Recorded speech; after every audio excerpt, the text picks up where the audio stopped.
오늘은 요한복음 13장 31절에서 35절까지 말씀을 여러분들과 함께 나누겠습니다. 백범일지에 보면 백범 김구 선생이 그 주막에서 칼찬 그 일본 순사를 죽이는 장면이 있습니다. 그래서 그 사건으로 말미암아 그 백범은 이제 인천에 있는 형무소로 가고 사형 선고를 받게 됩니다. 죽을 날을 거의 기다리던 이 백범이 갑자기 고종 황제의 특명으로 사면이 되게 되죠. 그 백범은 죽었다가 다시 살아나는, 그러니까 왕의 은혜로 살아나는 그런 은혜를 경험을 하게 됩니다. 그 예전에는 죄가 있었는데 그 사면이라는 특별 방법에 의해서 이제 죄가 사라지게 되는 거죠. 형 집행 정지가 되는 겁니다. 그리고 그 죄는 이제 없어지게 되는 것이죠. 마찬가지로 성경에 나오는 복음은 바로 선언적인 법적인 선언이죠. 네가 예전엔 죄인이었으나 지금은 죄가 다 사해졌다. 예수 그리스도로 말미암아 다 사해진 그런 상태. 이제 너는 죄인이 아니라 의인이 되었다라는 것을 성경이 얘기하고 있죠. 그게 법적인 선언입니다. 선포. 칭의라고 하죠. 칭의. 그래서 오늘 이 성경에 보면 그 선포, 그런 명령, 그것들이 이제 언약이고 또 그 언약을 오늘 이 요한복음 14장에 보면은 옛 언약과 새 언약으로 이야기를 하고 있습니다. 우리 성경 요한복음 13장에 보면 여기 31절 그리고 35절까지 보면 여기 옛 계명과 새 계명이 있죠. 34절에 보면 새 계명을 너에게 주노니 서로 사랑하라. 내가 너희를 사랑한 것 같이 너희도 사랑하라. 서로 사랑하라. 이렇게 나와 있습니다. 옛 계명은 여러분들 알다시피 율법이고 새 계명은 복음입니다. 율법은 그 복음, 큰 복음 안에 들어가게 되는 거죠. 율법 하나만으로 복음을 다 담을 수는 없습니다. 그렇죠? 그리고 율법과 복음의 관계들을 여러분들이 많은 설교를 들어보셨고 또 잘 아실 겁니다. 율법은 우리의 죄를 깨닫게 하고 그리고 복음으로 가게 하는 도구죠. 우리의 죄를 깨닫고 율법으로는 구원을 받을 수 없기 때문에 예수 그리스도의 복음을 가게 한 도구. 그래서 율법 하나만으로는 존재하지 못합니다. 복음과 함께 존재할 때면 율법이 존재하죠. 그래서 율법과 복음 관계에는 연속성이라는 것과 불연속성이 같이 존재하고 있어요. 불연속성이라 하면 그 율법 자체로는 복음에 갈 수 없지만 그리스도를 통해서만이 율법과 복음이 연결이 되어 하나가 된다는 뜻이죠. 그게 연속성입니다. 이 세상의 모든 것들은 다 연결이 되어 있어요. 여러분 이 우주 만물 모든 이 학문들이 점점 융합으로 가고 있죠. 마찬가지입니다. 예전부터 그랬어요. 그 전에 기술이나 이론이나 그런 것들이 없었다면 지금 살고 있는 현대적인 기술과 이론이 있을 수가 없죠. 옛날에 데카르트가 XY축을 처음 이제 개발해서 사용을 했습니다. 우리가 막 수학할 때 XY축 있죠.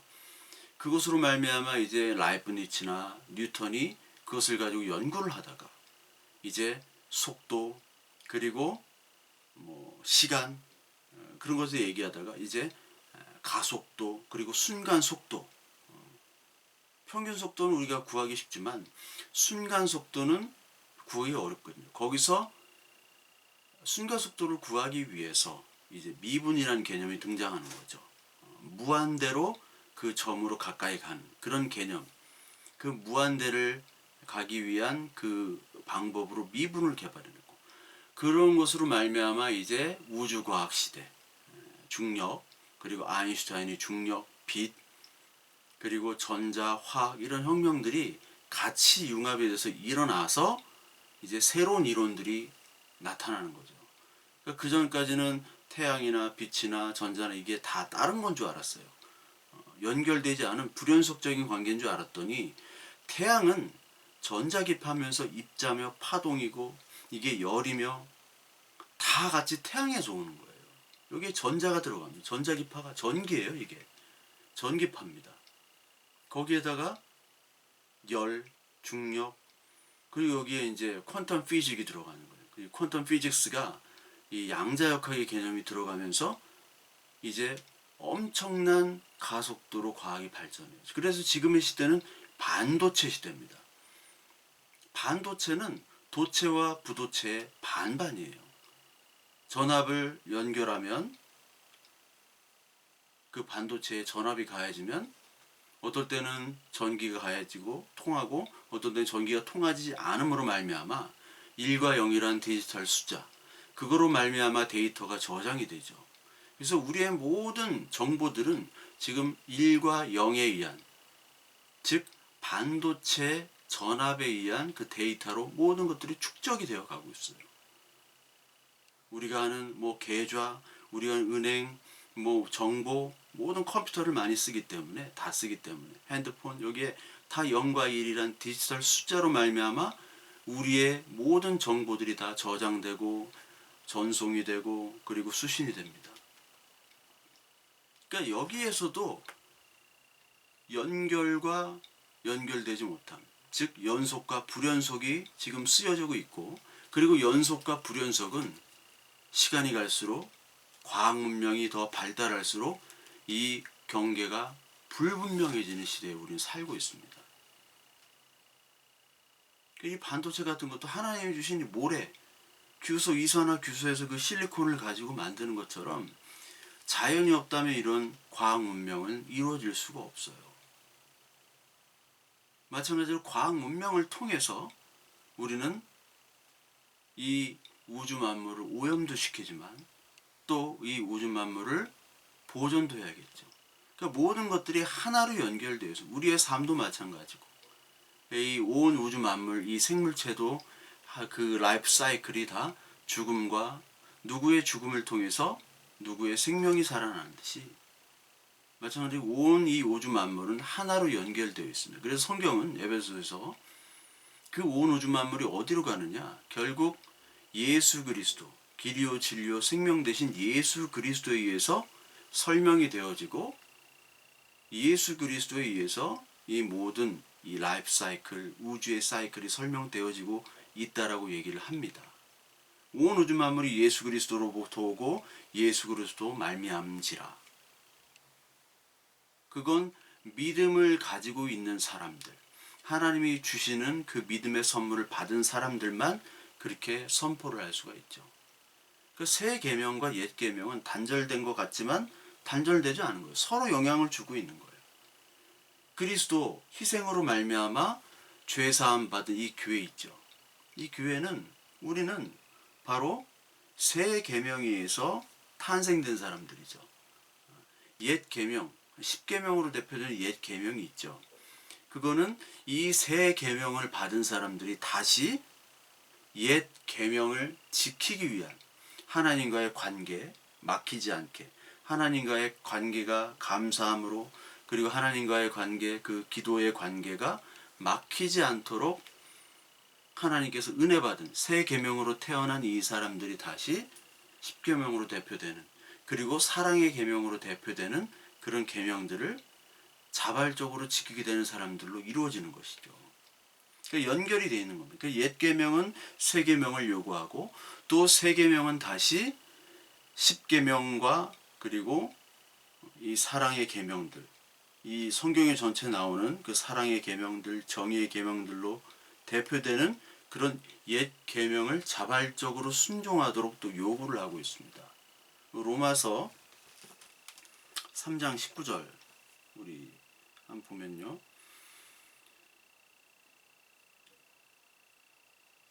우리가 알거니와 무릇 율법이 말하는 바는 율법 아래에 있는 자들에게 말하는 것이니 이는 모든 입을 막고 온 세상으로 하나님의 심판 아래 있게 하려 하심이라. 그러므로 율법의 행위로 그의 앞에 의롭다 하심을 얻을 육체가 없나니 율법으로는 죄를 깨달음이니라. 이제는 율법에 하나님의 한 의가 나타났으니 율법과 선지자들에게 증거를 받은 것이라. 이 율법과 선지자들은 바로 옛 언약이죠. 이 옛 언약에 의해서 이 새 언약인 예수 그리스도, 이 율법의 한 의가 뒷받침되는 근거를 제공한다고 얘기를 하고 있어요. 새 언약은 옛 언약이 뒷받침하고 있다라는 거예요. 그리고 옛 언약은 새 언약을 요구하고, 또 새 언약은 옛 언약을 지키도록 또 우리에게 요구하고 있습니다. 이 옛 언약이 그 유대인들에게 옛 언약은 아니죠. 유대인에게 주신 뭐 소고기 돼지고기 먹지 말라, 뭐 하지 말라, 이런 것들은 우리에게 해당되지 않죠. 십계명으로 대표되는 그런 계명들이 있죠. 자발적인 계명들, 이런 것들을 우리에게 요구하고 있다라는 거예요. 그래서 여러분, 로마서 5장 19절을 보면, 한 사람이 순종하리 함으로 많은 사람이 죄인 된 것 같이 한 사람이 순종함으로 많은 사람이 의인이 되리라. 율법이 들어온 것은 범죄를 더하려 하게 함이라. 그러나 죄가 더한 것에 은혜가 더욱 넘쳤나니, 이는 죄가 사망 안에서 왕노릇한 것 같이 은혜도 또한 의로 말미암아 왕노릇하여 우리 주 예수 그리스도로 말미암아 영생에 이르게 하려 함이라. 우리가 범죄가 넘칠수록 은혜가 넘치죠. 왜냐하면 범죄함을 따라 우리가 죄인임을 깨닫게 되니까. 그런데 범죄함에 은혜가 넘친다고 해서 그러면 죄에 계속해서 저지르고 거기 안에 거해야 되느냐?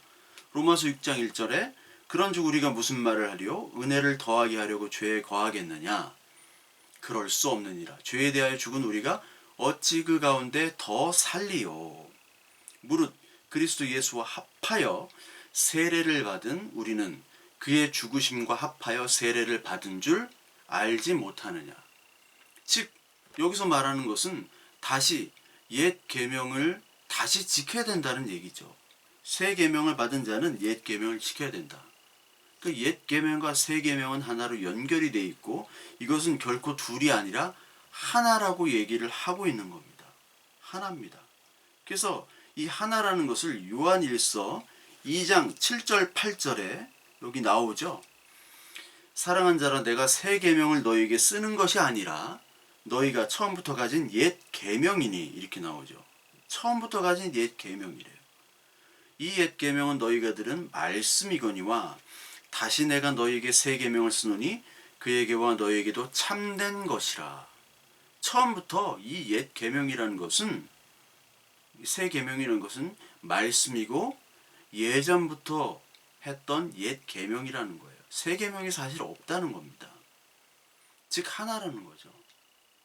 창세기 3장 15절에 여인의 후손은 내 머리를 박살낼 것이다 라고 얘기죠.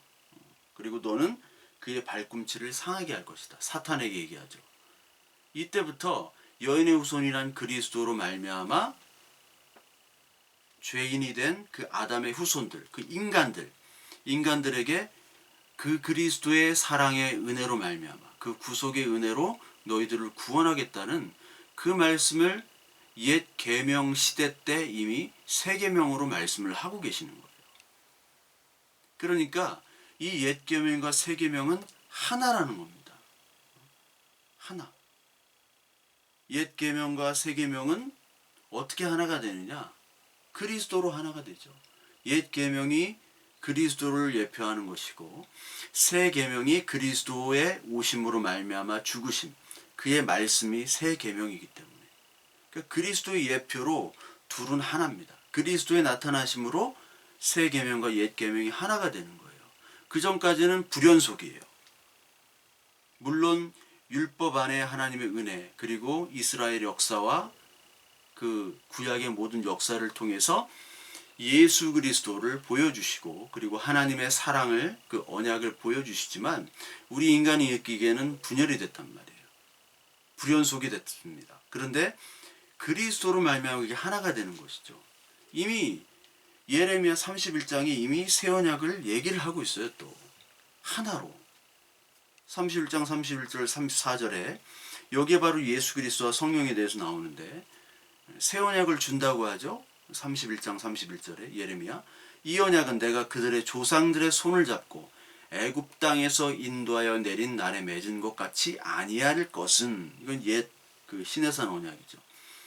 내가 그들의 남편이 되었어도 그들이 내 언약을 깨뜨렸습니다. 그러나 그날 후에 내가 이스라엘 집과 맺을 언약은 내가 나의 법을 그들 속에 두며 그들의 마음에 기록하여 나는 그들의 하나님이 되고 그들은 내 백성이 될 것이라.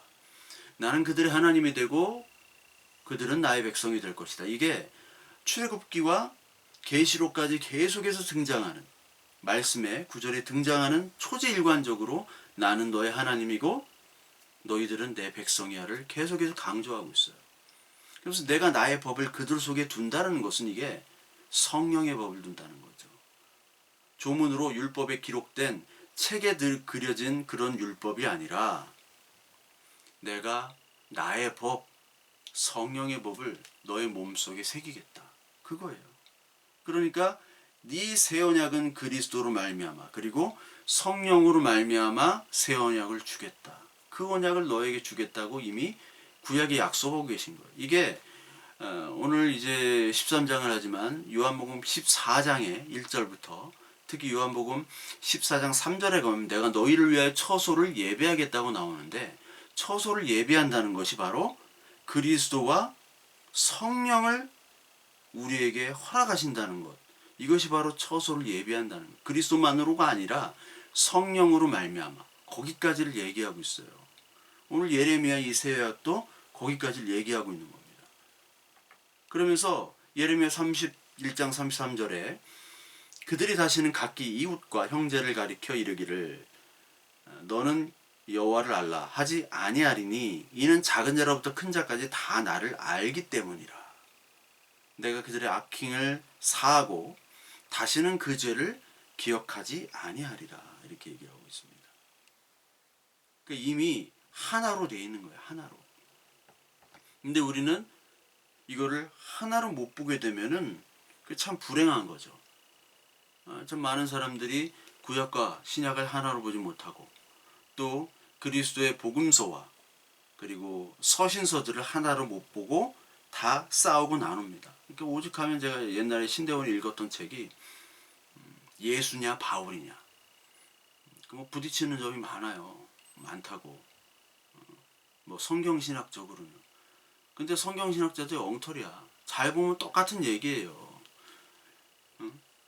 서신서에 나온 얘기가 복음서에 나오고 복음서에 나온 얘기가 서금서에 다 나오는 겁니다. 물론 예수 그리스도의 복음서가 더 중요하죠. 그 복음서에 나오는 그 내용들이 우리가 해석하기가 좀 힘들어요. 그래서 서신서에서 이 바울 그리고 베드로 그리고 많은 이 제자들 통해서 그것들을 조금 구체화 시켜준 거예요. 그러니까 두 개를 다 여러분들 하나로 읽어서 여러분들과 제가 소화를 시켜야 되는데 이거를 분리해요. 분리가 아니에요.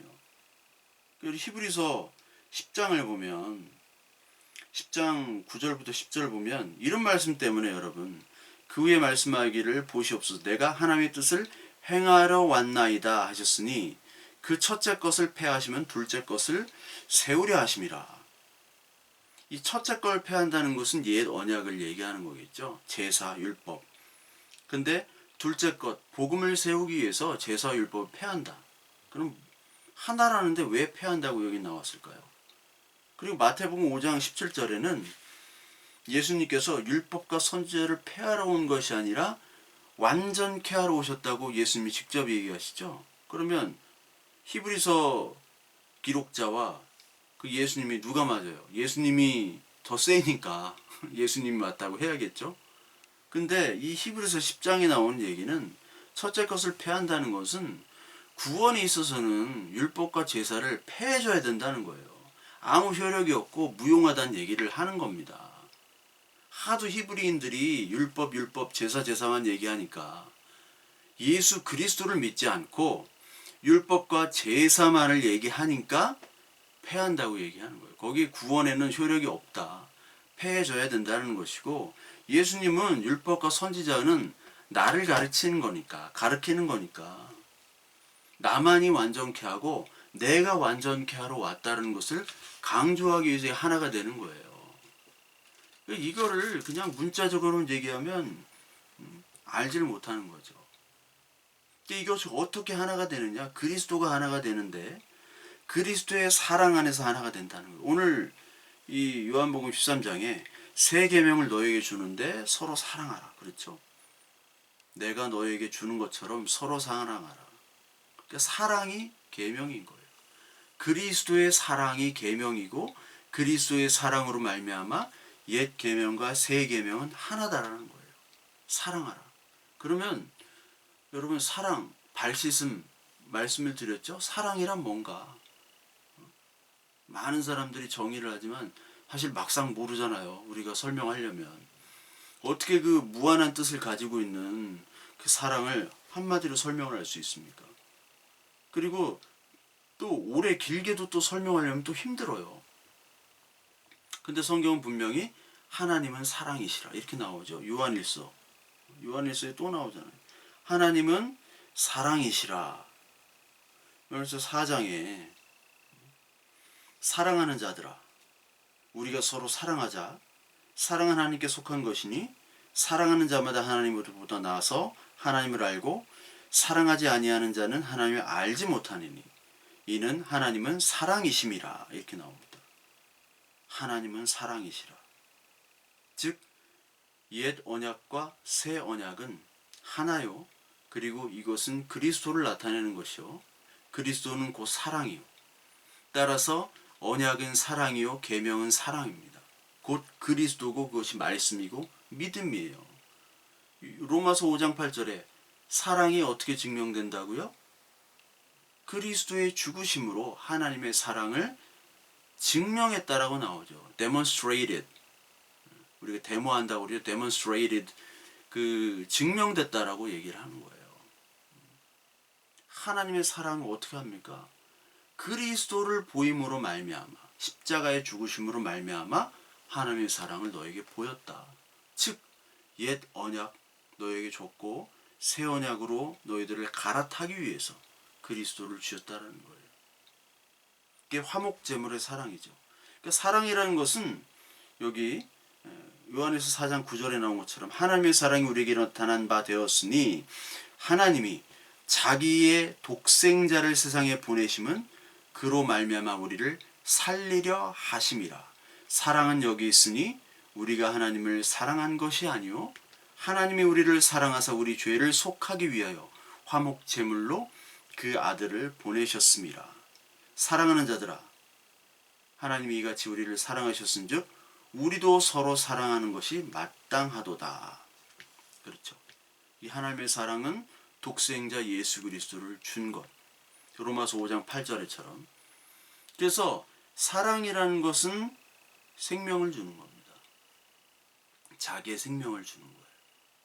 요한복음 15장 12절부터 3절에 하나님의 사랑을 얘기하죠. 친구를 위해 목숨을 주는 것은 그보다 더 큰 사랑이 없다라고 요한을 통해서 예수님이 말씀하시죠. 하나님이 얘기하십니다. 사랑이라는 것은 생명을 주는 거예요. 이게 가장 큰 사랑입니다.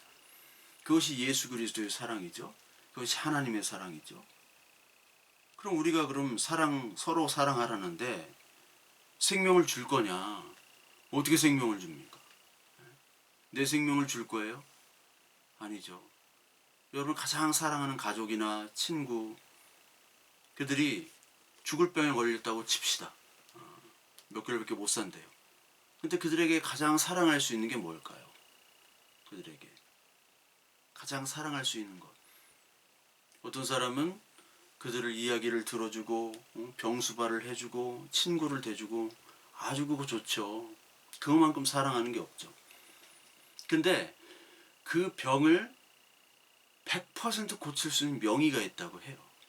그러면 그 명의를 소개하는 것이 가장 큰 사랑이죠. 왜? 생명을 살리는 거니까.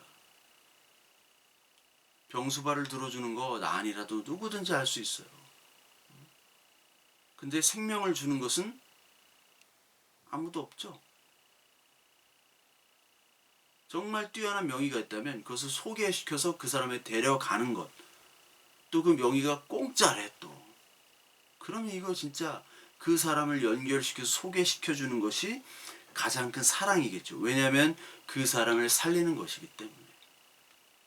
그러니까 막 먹여주고 이야기 들어주고 뭐 병수발해주고 이거를 바로 휴머니즘 종교라고 하는 거예요. 휴머니즘 종교는 그런 거 잘해요. 근데 후자는 뭐냐? 그게 바로 복음이죠. 그게 바로 우리예요. 우리 기독교 방송에 뭐 이렇게 개신교 누가 막 댓글로 개신교의 개자가 그 개가 그 개다. 도그 멍멍이 개. 그러니까 여러분 뭐 교회 다닌다 목사다 하면은 목사가 제 1순위잖아요. 걸러야 될 사람. 걸러야 될 사람. 그 정도까지 왔어요. 왜냐면 왜 그러냐? 전자후자를 다 안 하기 때문에. 누구를 이렇게 보살피지도 않아. 선의로 대하지도 않아. 그렇다고 또 복음을 전해 그것도 아니야. 사실 복음 안에는 다 두 개가 들어가 있는 거거든요. 복음 전할 때 야 예수전구 불신적 누가 이렇게 합니까? 예? 그렇게 하는 사람이 어디 있어요? 그랬다고 뭐 자기는 뭐 복음을 선포했다고 그거 다 엉터리거든요. 그런 사람은 다 엉터리야 100%. 그러니까 전자는 이 휴머니즘들은 종교는 계속해서 잘 될 거야. 응? 희망을 가져. 돕자. 으쌰 으쌰. 넌 살아날 거야. 뭐 용기를 주잖아요. 용기를 엄청 주잖아요. 축구선수 유상철이 정말 우리나라 최고의 멀티플레이어예요. 수비부터 공격까지 다 되는 미드필더까지 참 좋아하는 선수였는데 그 젊은 나이에 췌장암으로 죽었잖아요. 우리가 얼마나 참 유상철 저렇게 건강한 사람이 나을 거야 했는데 갑자기 죽었잖아요. 휴머니즘은 잘 될 거야 나을 거야 이렇게 얘기합니다. 근데 죽어요. 후자는 어떻게 얘기했냐? 후자는 아까 얘기한 대신 복음이에요. 복음은 너 죽어 이렇게 얘기해요. 그러나 주님만이 너를 살릴 수 있어. 아니 내가 죽어가는데 무슨 개소리야. 아니야 넌 죽어. 넌 죽어야 돼. 근데 내 말 들으면 넌 살아. 영생이 있어. 믿든 안 믿든 이거 전해야 되는 거예요. 죄와 사망으로 넌 이미 죽은 거야. 이미 죽었다고. 오늘 죽으나 내일 죽으나 똑같아. 그걸 선포해야 되는 거예요. 그리고 그리스도의 사랑으로 우리는 살 수가 있어. 그리고 또한 지금 여러분 그리스도인으로 자기가 들어갔다고 생각하고는 그런 사람들조차도 세상에서 하나님이 죽이시는 방법으로 하나님이 그 사랑, 그 생명으로 이끄시는 거예요. 세상에서 죽이시는 거예요, 우리를. 그리고 성전에서 죽입니다. 교회 안에서 여러분과 저를 죽이는 거예요. 누가복음 11장 49절 52절에 보면 이 말씀이 있죠. 누가복음 11장 49절에서 52절 보면 그러므로 하나님의 지혜가 일렀으되 내가 선지자와 사도들을 그들에게 보내리니 그 중에서 더러는 죽이며 또 박해하리라 하였느니라. 사도와 선지자들이 우리잖아요. 우리를 이 땅에 보낸 겁니다. 근데 그들이 어디서 죽느냐? 창세 이후로 흘린 모든 선지자의 피를 이 세대가 담당하되 곧 아벨의 피로부터 제단과 성전 사이에서 죽임을 당한 사갈의 피까지 하리라. 내가 너희에게 이르노니 과연 이 세대가 담당하리라. 화했을진저 너희 율법 교사여 너희가 지식의 열쇠를 가져가서 너희도 들어가지 않고 또 들어가고자 하는 자도 막아느니라 하시니 이렇게 나오죠. 선지자 사도 이들이 다 어디서 죽습니까? 성전에서 죽었다는 거예요. 여기에 아벨의 피가 나오죠. 아벨, 가인과 아벨. 그렇죠? 제사드리다가 죽었잖아요. 거기에 성전을 얘기하는 거예요. 거기 성전을 얘기하는 거고 여기 사가랴가 나옵니다. 사가랴가 이게 마태복음 23장에도 나오고 이게 원래는 역대하 24장 20절이에요. 제사장 여호야다의 아들로 나옵니다.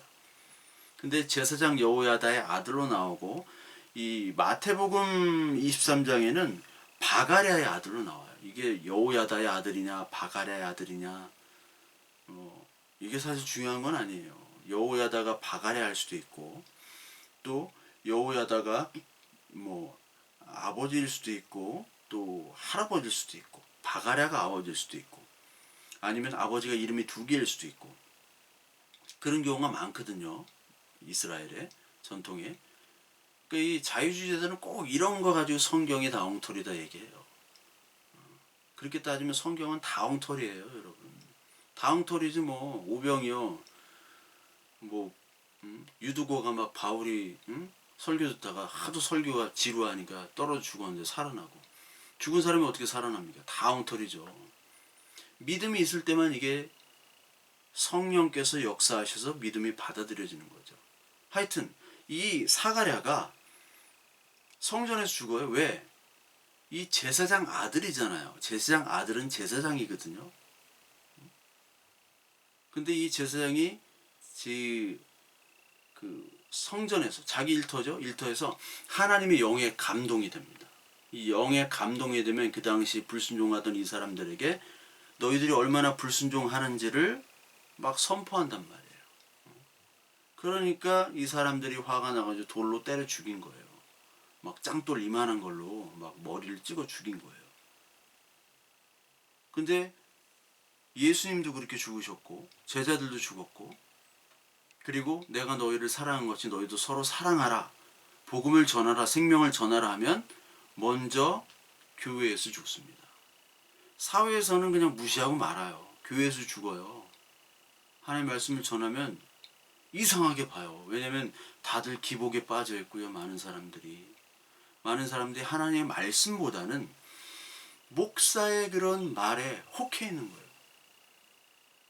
목사가 잘 말씀을 전하면 또 몰라도 말씀을 잘 안 전하는데 성경은 모르고 목사하는 말에 평생에 길들여져 있으면, 맨날 하는 소리가 요셉 하면 꿈만 꾸고, 다니엘 하면은 뭐 사자굴에서 살려나고, 뭐 채소만 먹고 물만 먹고 해가지고 이렇게 몸이 좋아지고, 맨날 그런 것만 남는 거예요.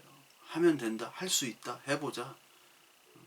교회 간판이 다 그렇잖아요. 밑도 끝도 없어요. 뭘 하자, 뭘 열심히 하자도 없고, 할 수 있다, 해보자. 이거 해병대 캠프에 나오는 거거든요. 저 군대에 있을 때 내무반에 군대는 스포츠다, 그거 탁 하나 걸려 있었어요. 군대는 스포츠다. 열심히 운동하고 몸 좋아지게 나가자. 어차피 고생하는 거. 얼마나 그건 좋아요. 군대에서. 사회에서 얼마나 좋습니까? 해보자. 근데 교회에서 밑도 끝도 없이 열심히 뭐 해보자, 열심히 성경을 읽어보자, 할 수 있다, 그리스도의 믿음이 우리 안에 들어올 수, 이렇게 하면 얼마나 좋습니까? 밑도 끝도 없어요. 세상을 추구하는 이런 사람들, 이미 이 세상이 된 성전, 예수님이 막 성전을 다 엎었잖아요. 그리고 성전에서 바른 소리하는 선지자들, 제사장들이 다 죽임을 당했죠. 거기서 죽는 거예요. 거기서 이단 판정이 나오는 거, 거기서 하나님이 사형 선고를 내리는 겁니다. 우리들이 그렇게 부르심을 받은 거예요. 그러니까 죽음으로 우리를 인도하는 게 사랑의 인도예요. 너희도 서로 사랑하라, 너희도 서로 말씀을 전하고 서로 고난을 받으라, 사형 선고 받으라. 고린도후서 1장부터 아주 그냥 눈물 없이는 읽을 수 없는 바울의, 나 지금 너무 죽겠다, 너무너무 힘들다, 사형 선고 받은 것 같다, 근데 하나님의 위로가 크다, 이렇게 얘기하잖아요. 그러니까 죽음에 이 하나님이 죽으라고 선포하는데 우리가 스스로 죽을 수 있는 자가 없어요. 그러니까 하나님께서 인도하시는 겁니다. 우리가 율법을 다 지킬 수도 없듯이, 율법의 999가지를 지켜도 단 한 가지를 지키지 않으면 우리가 지키지 않았듯이, 우리가 스스로 그 불구덩이로 들어갈 수 있는 건 아무도 없어요. 우리 안에는 욕망과 교만과 탐욕으로 사실 가득 차 있기 때문에. 그래서 하나님께서 우리에게 이런 길로 인도해 주시는 거예요. 구별된 자로, 이 세상과 구별된 자로 인도해 주는 거예요. 그러니까 건강, 돈, 평안, 행복, 막 이런 거에만 우리가 그 머릿속에 있다면, 그리스도인이라고 한들 있다면 잘못된 거죠. 어떤 부모가 건강, 돈, 행복 이것만 줍니까? 그건 가짜 부모거든요. 돈만 막 주는 부모들, 가짜의 사랑을 하지 않는 거예요. 진짜 그런 말씀들은 하나님의 이 성경의 말씀이 있다라고 믿는 사람들은 여러분들이 바뀌든지 아니면 성경을 집어 던지세요. 그런 건 없어요. 다 가짜기 때문에. 그 옛 언약과 이 새 언약, 이것은 그리스도의 사랑으로 연결되고 그것이 믿음이고 복음이고 너희들로 살아고 사랑하라는 것은 그걸 사실 전하는 거예요. 서로 권면하고 좀 얘가 삐뚤어져 그러면은 서로 권면하는 거예요. 그리스도의 사랑으로, 말씀으로. 이것이 서로 사랑하는 겁니다. 거기 안에 힘들면 도와주기도 하고 위로, 격려, 그거는 뭐 당연한 거고요. 사랑이 이 온갖 것들을 다 덮는다고 하잖아요. 로마서 13장 10절에 사랑은 율법의 완성이니라 그렇죠. 베드로전서 4장 8절에 뜨겁게 서로 사랑할지니 사랑은 허다한 죄를 덮느니라. 이게 바로 그리스도의 사랑이죠. 그러니까 죄사함 그리고 이 옛 언약과 새 언약을 연결하는 것은 그리스도의 사랑, 그것만이 가능합니다. 이 죄악된 세상에서 우리를 하나님께서 또한 사랑으로 끌어내시는 거예요. 그렇죠? 그것이 하나님의 모습입니다. 성도의 견인이에요. 하나님의 사랑의 모습. 우리 뜻대로 내가 멋대로 가려고 하는 그 길을 가지 못하게 하시고 끄집어내는 거예요. 그래서 베드로가 나중에는 네가 원하지 않는 곳으로 가잖아요. 그리고 선지자들도 그랬고 그 다른 사도도 그랬고 성도들이 그렇다는 거예요.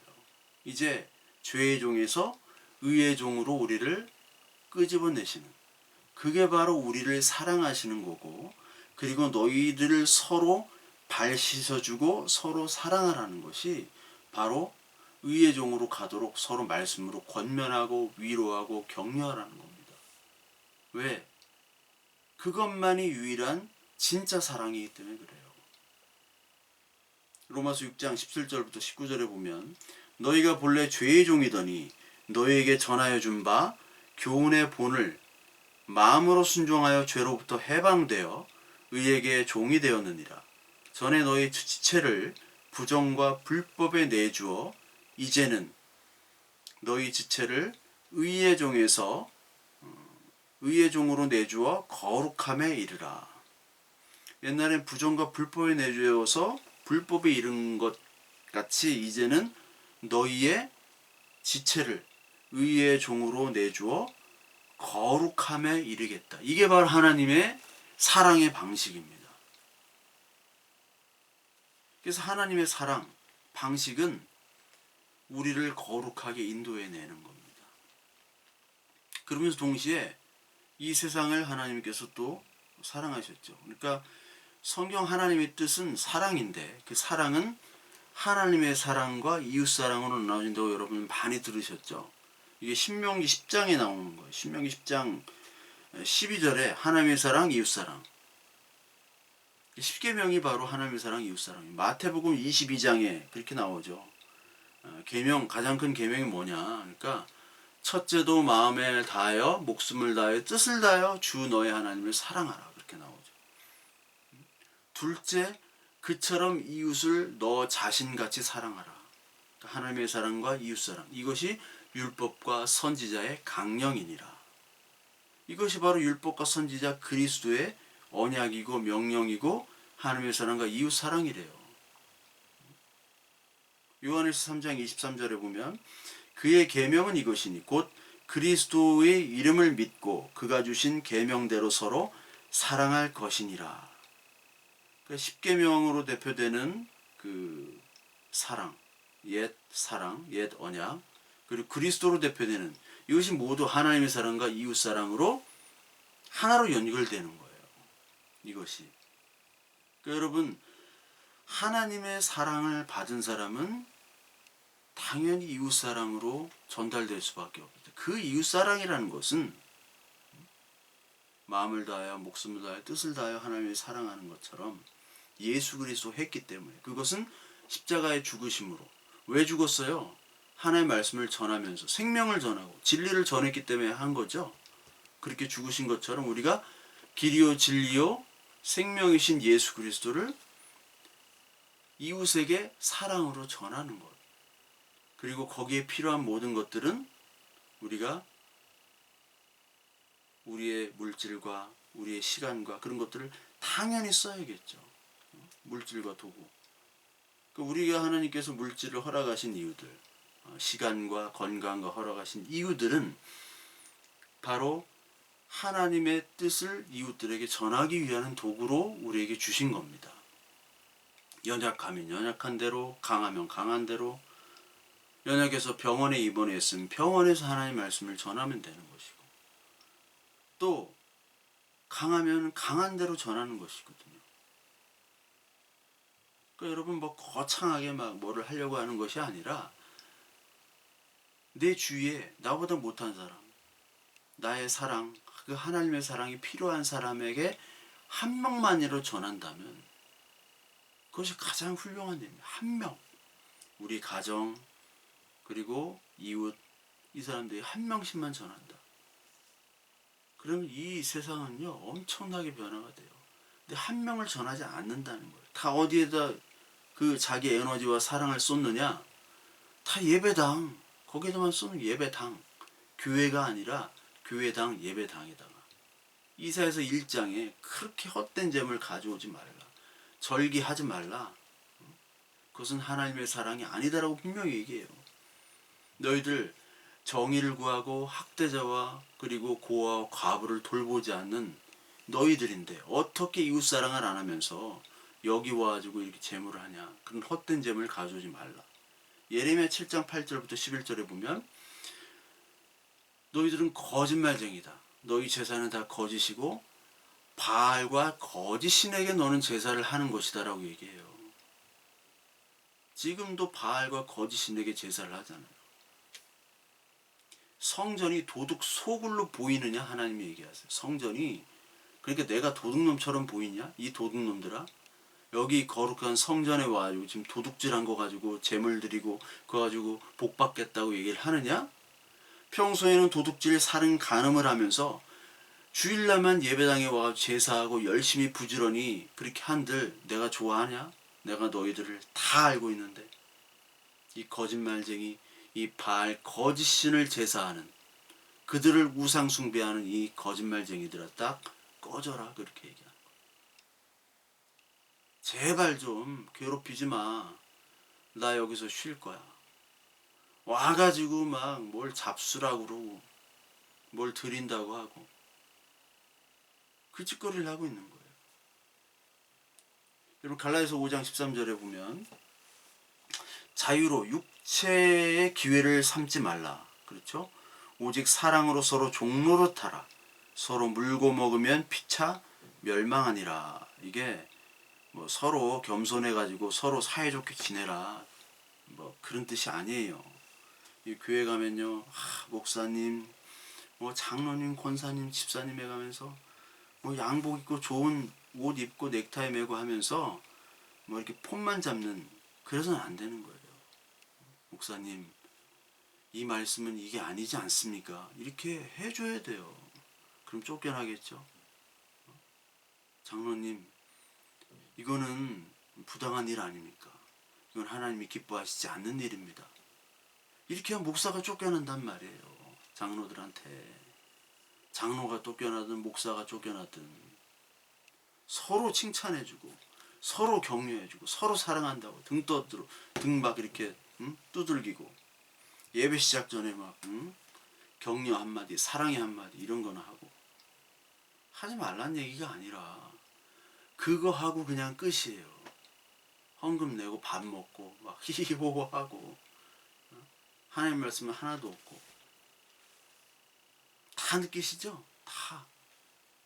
왜 이거 뭐 이거 매고 왜 하는 거예요? 왜? 응?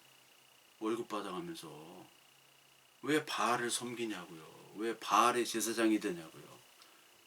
왜 하나님이 이렇게 귀한 예배당도 허락하시고 얼마나 좋습니까? 이 한국의 예배당 전 세계에서 최첨단 시설 세계에서 가장 잘 사는 한국 나라 물론 노인 빈곤율은 심각합니다만 가장 깨끗하고 가장 잘 살고 외국 다녀보세요. 미국, 영국, 프랑스 가보세요. 그게 어디 예배당인가? 그게 어디 저기 살나라인가? 안 다녀본 사람 모르죠. 다 그냥 30년 전에 다 정체되어 있어요. 일본도 그렇고. 그렇게 좋은 이 시설들과 이 많은 사람 돈을 주셨는데 뭘 하고 있는 건지. 그러니까 하나님의 이 사랑이 없으면 우리는 다 말짱 거짓말쟁이. 고린도전서 13장에 천사의 말을 하고 뭐 설교를 하고 뭐 능력이 있다고 해도 그리스도의 사랑이 없으면, 그 사랑이 없으면 다 꽹가르치는 거, 공연부를 하는 거다. 다 소용이 없는 겁니다. 그리스도의 사랑, 이 말씀 안에서만이 우리는 의미가 있는 거고 교회 예배가 의미가 있는 거예요. 그것이 사랑이에요. 특히 우리 여러분 요한 1서 3장 17절 18절에 보면 누가 세상 재물을 가지고 형제의 궁핍함을 보고도 도와줄 마음을 닫으면 하나님의 사랑이 어찌 그 속에 거하겠느냐. 자녀들아, 말과 혀로만 사랑하지 말고 행함과 진실함으로 하자. 말과 혀로만 사랑합니다. 복음을 전합니다. 복음 잘 전해요. 근데 말과 혀로만 하고 싹가 아주 쌩해. 복음은 아는 것 같은데 아주 쌩해요. 그 사람 굉장히 문제가 있죠. 말과 혀로만 하지 말고 행함과 진실함으로. 여러분들 가진 거를 좀 나눠야 돼요. 여러분들 못한 사람들 많습니다. 나눠야 됩니다. 좀 나누세요. 10만 원 있는 사람은 한 10,000원 나눌 수 있잖아요. 100만 원 있는 사람 뭐 5만 원 나눌 수 있잖아요. 근데 안 나눠. 자기가 드러나는 일례만 나누는 거예요. 주변에도 너무나 가까운 사람 많아요. 복음은요, 우리의 행함과 진실함, 그것과 같이 가는 게 복음이에요. 여기 예수님이 이사야서에서 정의를 구하고 학대자 고아와 과부를 돌봐라. 고아와 과부를 돌봐야 돼요. 우리도 고아와 과부와 이방인과 나그네였듯이 그걸 돌봐야 됩니다. 복음의 소외자인 뜻도 있지만 당연히 경제적이로나 신체적이로나 불편한 자들, 그런 사람들을 도와야 되는 거예요. 그렇기 때문에 우리가 가진 물질과 건강과 시간을 그들을 위해서 당연히 써야 되는 겁니다. 이게 행함과 진실함이에요. 야고보서에 나오는 행함 없는 믿음은 죽은 믿음이란 뜻입니다. 행함 없는 믿음은 거기엔 여러 가지 뜻이 있어요.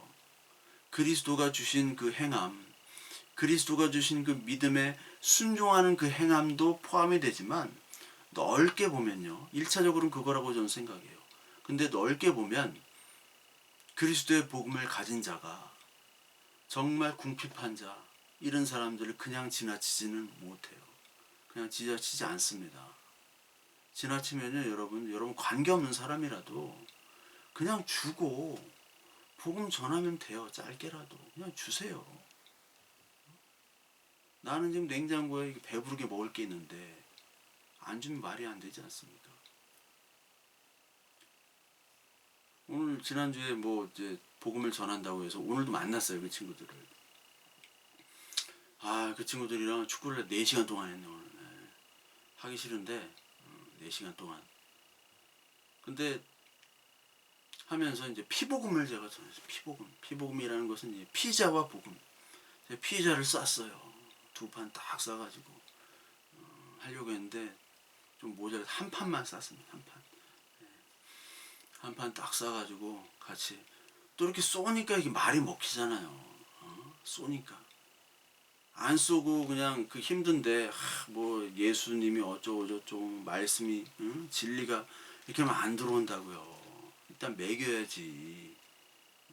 피복음, 예수님의 피복음, 피자복음, 그걸 전해야 되는 거예요. 그러니까 좋아하더라고요. 아주 이 친구들이 말이 잘 통해요. 어떤 친구는 참 막 옛날부터 중국도 유학 가고 어릴 때부터 중국, 일본, 막 미국 유학을 다 다녔는데 집안이 뭐 2번 망해가지고 군대를 못 간 이유가 그 가정 부양 때문에 못 갔대요. 자기 집이 잘 살았다가 영어, 일본, 중국어 잘하더라고요. 근데 백수야. 나중에 끝나고 어디 가냐고 했더니 편의점에 로또 사러 간대. 그래, 당첨됐으면 좋겠다. 그렇게 하면서 그리스도의 복음을 전해. 다음 주도 이제 또 뭘 사줘야겠죠. 사주면서 전해야죠. 여러분도 그렇게 사주면서 전하세요. 저도 이제 그래야죠. 잘 못했는데 저도 이제 열심히 그렇게 사랑을 나눠야겠죠. 하나님의 말씀을 가진 자들은 박하지가 않습니다. 하나님이 그렇게 놔두지가 않아요. 박한 사람들은 더 깨져야 돼. 더 깨져야 됩니다. 하나님께서 택한 자잖아요, 우리를. 택한 자 왜 택했어요? 여기 사는 동안에 서로 사랑하라, 서로 나누라, 서로 복음과 양식을 같이 나누라는 거예요. 그리스도의 말씀의 양식과 그리고 실제적인 그 양식, 우리 육신에 필요한 양식까지도 거기에 다 사랑이 같이 들어있는 겁니다. 엄마 집밥, 집밥이 그냥 밥 먹고 싶어서 집밥이에요? 아니잖아요. 그 집밥이라는 것은 엄마의 손끝에 담긴 사랑, 그것이 원래의 의미잖아요. 마찬가지입니다. 복음이 담긴, 우리의 사랑에 담긴 그 밥도 여러분들 함께 주면서 여러분 복음을 전해야 된다는 것. 저와 여러분들이 남은 기간, 언제 하나님이 부르실지 모르지만 그 기간 동안 두 개의 만나를 같이 전하는, 정말 하나님이 부르시는 그 신실한 종들, 그리고 서로 사랑하는 그런 하나님이 원하시는 그런 자녀 되기를 간절히 바랍니다.